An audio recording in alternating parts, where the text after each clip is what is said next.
carrément de se rebeller contre les gangs et faire revenir le calme. Ils se sont même associés pour certains avec la police en leur livrant des malfrats. Et on parle immédiatement avec Pierre Marissef, directeur de l'Institut pour la justice. Bonjour Pierre Marissef, comment allez-vous? Bonjour Nicolas Vidal, écoutez, ça va très très bien.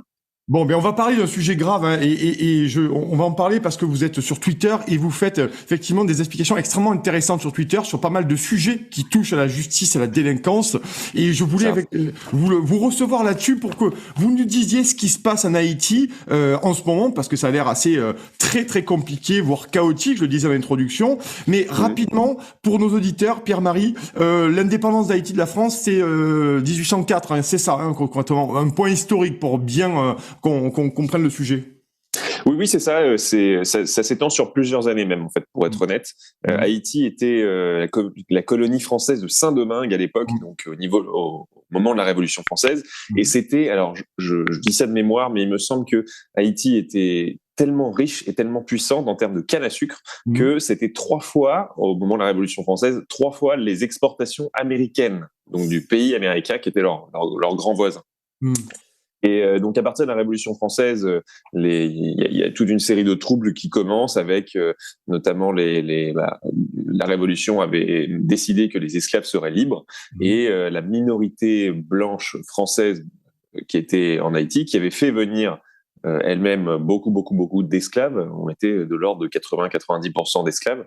Et la minorité blanche l'a mal vécu. Elle était très royaliste, puisque c'était tous des nobles très proches du roi et qui en profitaient. Et donc, ils ont mis une dizaine d'années à accepter cette situation-là. Et puis, au final, ils ont fini par, les Haïtiens, les esclaves, ont fini par mettre dehors, tout simplement, leurs anciens maîtres. Et autre grand motif de fierté dans l'histoire haïtienne, en tout cas, tous les Haïtiens que je connais me le ressortent assez régulièrement, l'armée de Napoléon a été mise dehors d'Haïti aussi, puisque Napoléon avait renvoyé, dans ces eaux-là, vers 1804-1803, une armée qui devait reprendre le contrôle de l'île. Et militairement, c'est plutôt une victoire pour l'armée de Napoléon, mais les maladies et le terrain extrêmement difficile, le maquis, etc., font que l'armée napoléonienne a laissé tomber et est repartie en métropole. Et donc, en 1804, Haïti est lancé et ça devient même, chose intéressante, chose amusante, ça devient même un empire, l'empire haïtien. Et donc, on a des empereurs. Alors, c'est tout petit, c'est un petit rocher dans les Caraïbes, mais ils avaient pris la France comme exemple et ils en avaient fait un empire.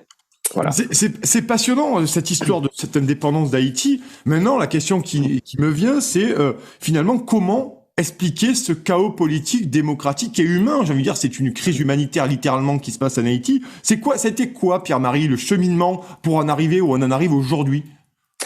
Alors, Haïti a toujours été un pays extrêmement instable. L'empire haïtien a duré 10-15 ans, sans rien de plus. Ensuite, on a une espèce de valse des empereurs. Moi, je me souviens, je saurais plus vous donner de nom, mais je me souviens avoir lu quand même qu'il y avait un empereur haïtien qui avait été choisi par le Sénat haïtien. Et il savait ni lire ni écrire, mais il est devenu empereur avec tous les pouvoirs que ça impliquait. Et il a lancé une cérémonie de sacre avec sa femme, donc de l'impératrice et de lui-même, d'une face absolument scandaleuse, puisque c'était en gros 3 années de revenus du pays. Tout ça dans un sacre par quelqu'un qui venait tout juste d'être choisi, qui savait ni lire ni écrire. Enfin bref, donc tout ça pour dire que en gros, depuis son indépendance, il n'y a jamais eu de stabilité, il n'y a jamais eu de mieux dans Haïti. Il y a même eu une occupation américaine pendant la Première Guerre mondiale et un petit peu au-delà, parce que le pays était complètement hors de contrôle.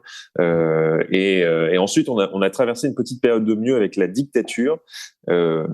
Papa Doc et Baby Doc étaient le père et un fils, étaient 2 dictateurs qu'on surnommait comme ça.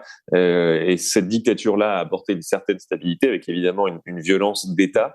Mais à partir de la fin de la dictature, donc en 86, l'instabilité revient.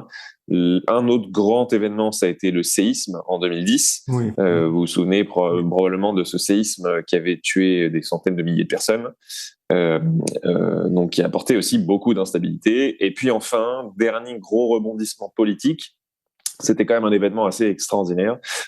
C'est la mort du président Moïse, qui a été tué chez lui par un commando. On ne sait pas trop payé par qui. Donc il y avait des Colombiens. Certains accusent les Américains. Certains accusent d'autres factions rivales haïtiennes, ce qui est tout à fait possible, ce qui est même le plus probable. Donc bref, et depuis la mort de Jovenel Moïse, on a eu un premier ministre par intérim, mais pas d'élection.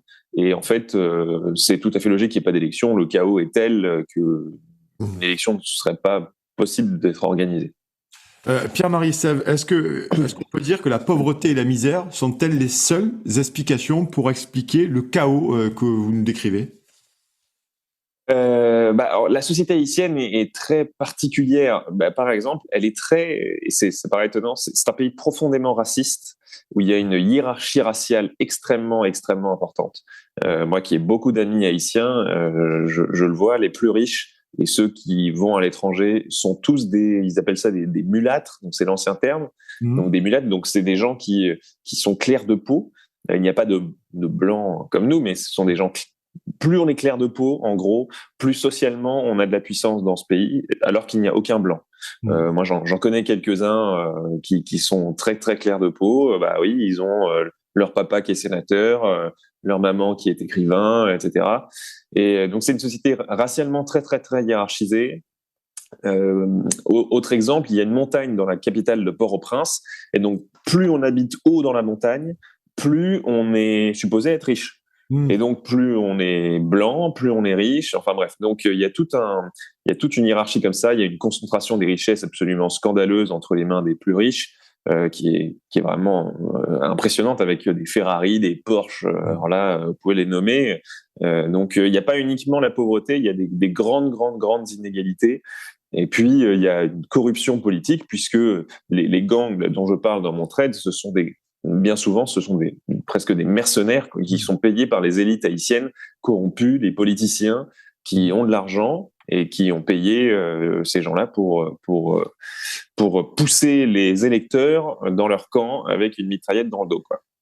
Alors, merci en tout cas pour cet état des lieux à Haïti. Donc, je vous ai invité ce matin pour parler justement de ce collectif, enfin, de ces citoyens, qui commencent à faire la police chez eux. C'est la réalité. C'est-à-dire que pour certains, ils capturent les malfrats ou les mafieux pour les remettre à la police, ou dans la plupart des cas, vous allez nous le dire, ils font carrément justice eux-mêmes et ils protègent leur pays. Finalement, ils ont pris le monopole de la violence légitime aujourd'hui. Et ce mouvement s'appelle Bois Calais. J'ai lu sur votre compte Twitter, Pierre-Marie. C'est ça. En fait, donc ça fait plusieurs années que les gangs ont un petit peu échappé à leur maître et se sont mis à faire leur activité principale, c'est le kidnapping. Et kidnapping contre rançon. Et ça rend la vie complètement invivable pour les Haïtiens, d'autant que avant c'était les plus riches, mais là les plus riches ont tous fui. Ils sont soit en Floride, à Miami, où il y a énormément d'Haïtiens, soit au Canada, à Montréal, où il y a énormément d'Haïtiens aussi. Et donc maintenant, ce sont j'ai un ami qui me racontait, qui est haïtien, qui me racontait que maintenant, ce sont les vendeurs de fruits dans la rue qui sont enlevés pour pratiquement rien, pour 5 euros, quoi. Des trucs complètement fous. Ils vont se faire couper les doigts. Enfin bref, des violences extrêmes. Et autre point important, la police est un petit peu laissée à elle-même par le pouvoir politique. En tout cas, elle le ressent comme ça. Et donc, les gangs ont tué beaucoup, beaucoup de policiers ces derniers mois. Ça se compte en dizaines. Donc c'est quand même assez énorme. Et bon, la situation semblait empirer et de pire en pire depuis des années, mais on ne voyait pas vraiment de porte de sortie. Et puis le 24 avril dernier, il y a eu un changement. Il y a eu un événement un peu particulier, c'est-à-dire que la police a arrêté un autocar de mafieux, de gangsters, qui allait d'un point A à un point B pour une rencontre avec un autre gang. Et donc ils étaient très très peu armés. La police les arrête. Pour une fois, elle les désarme. Et puis là, il y a une foule, tout simplement. C'était des gens lambda qui étaient au bord de la route, qui demandent à la police de leur remettre les membres du gang. Et donc, la police s'exécute, la police le fait, alors qu'elle sentait bien que c'était pour les tuer. Et là, vous pourriez peut-être voir les vidéos sur Twitter, enfin, je vous le souhaite pas, c'est absolument immonde. C'est une violence incroyable, mais la foule a mis à mort directement les 13 membres des gangs et les ont tous tués. en les déshabillant, en les lapidant, en leur donnant des coups de pierre, et c'est pas des petites pierres, pour avoir vu les images. Donc on voit la scène, c'est immonde, c'est du sang partout, et ils les ont mis en feu, tout simplement. Et donc ce mouvement a un petit peu augmenté, donc ça a commencé ce 24 avril-là, mais en fait ça s'est répandu dans tout le pays, et en particulier là où il y a le plus de violence, c'est-à-dire à Port-au-Prince, la capitale, qui concentre vraiment la grande partie des violences et de la criminalité.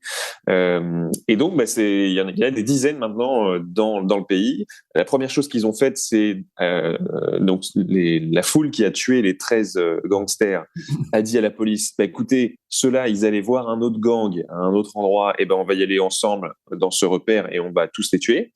Donc, ce qu'ils ont fait, il y a aussi des images qui traînent, la foule qui sort de leur maison et qui converge vers le lieu de repère du gang. Et donc les choses ont continué, se sont répandues dans le pays. Il y a les Haïtiens de l'étranger, notamment du Canada, il y en a énormément.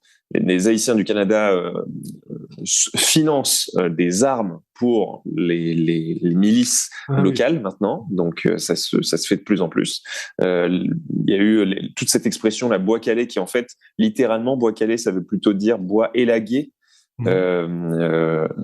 Mais bon, ça a un double sens qui peut être affûter vos pieux, en gros. C'est vraiment ça. C'est bois élagué, pour élaguer vos bouts de bois et affûter vos pieux. Et en fait, il y a 3 symboles à ce mouvement-là. C'est les pieux, donc les bouts de bois, tout simplement, les machettes, puisqu'il y a énormément de machettes qui circulent, et les bidons d'essence, puisqu'il est de tradition en Haïti de mettre le feu aux gangsters, depuis longtemps, depuis une vingtaine d'années, de mettre le feu aux gangsters pour un petit peu se venger des violences qu'ils ont pu exercer. Et donc le mouvement a explosé. Il y a des dizaines de chansons. Si vous allez sur YouTube, vous cherchez Bois Calais, ce sont maintenant pratiquement que des chansons, des mixtapes de DJ haïtiens. Et il y en a des dizaines et des dizaines. Et donc ça a plutôt bien marché, puisque là, en 3 semaines, en gros, on a 100 morts qui ont été relevés, même si c'est extrêmement difficile dans ce pays d'avoir des statistiques sur la criminalité et la délinquance. Mais en gros, 100 morts qui ont été relevés. Et un journaliste de Radio-Canada racontait qu'il n'y avait eu qu'un seul enlèvement, alors qu'avant, il y en avait 5-6 par jour dans la capitale. Là, il n'y en a eu qu'un seul en 3 semaines.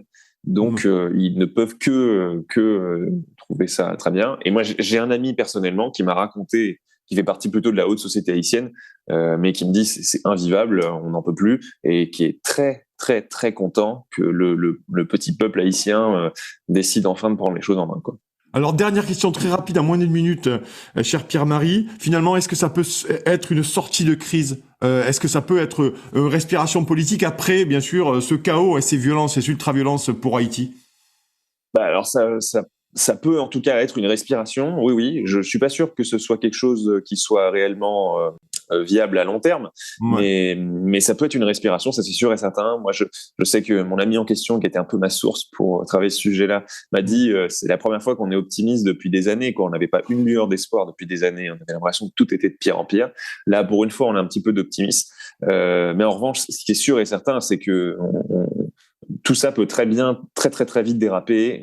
Les politiciens peuvent très bien remettre la main dessus, aller dire à des milices d'aller tuer des gens qui sont en fait des adversaires politiques. Tout ça peut arriver. En Haïti, traditionnellement, il y a quand même assez peu de bonnes nouvelles.